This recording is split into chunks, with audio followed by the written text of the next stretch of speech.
Fire, fire, fire.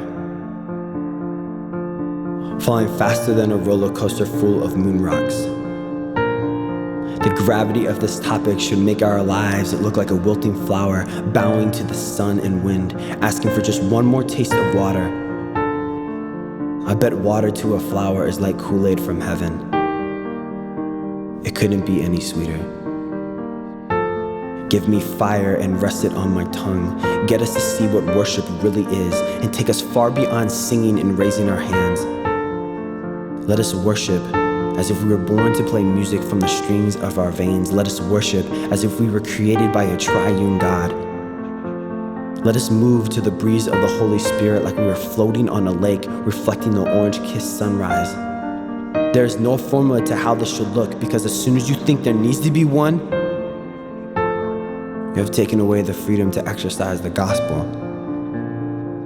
Let us worship our King as if he actually went to war for us. Let us follow the examples of the trees and reach as far as you can to the sun, catching every piece of light in your arms.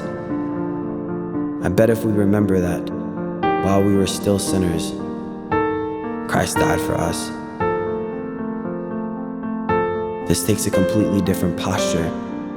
We can no longer be erect and arrogant because God opposes the proud. So when we stand in front of our sin, grace looks like a glass of ice-cold water right after a marathon.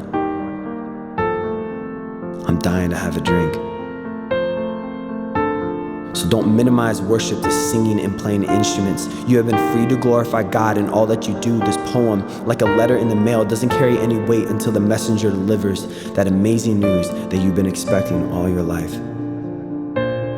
Like a punch to the gut, or how a blow to the lungs can remind us that air actually tastes kind of good. And speaking of good, did you know that the origin of that word means godlike? Did you know that a room full of pianos all tuned to the same fork are automatically tuned to each other? So just like a room full of worshipers all looking at Christ with the inner eyes of the soul, let us start acting out what we say we believe. Believe that when your eyes gaze upon God, you're going to meet a set of friendly eyes that consume fire and freeze dreams in their flight. It is written that the eyes of the Lord run to and fro throughout all the earth. So look for his eyes. Seek him out like a lost diamond in the sand. Use the Bible as your spyglass and scream into the megaphone of your heart that you need Christ. When the eyes of your soul are looking out, they meet the eyes of God looking in. And right then, heaven, heaven, heaven has begun right here on earth.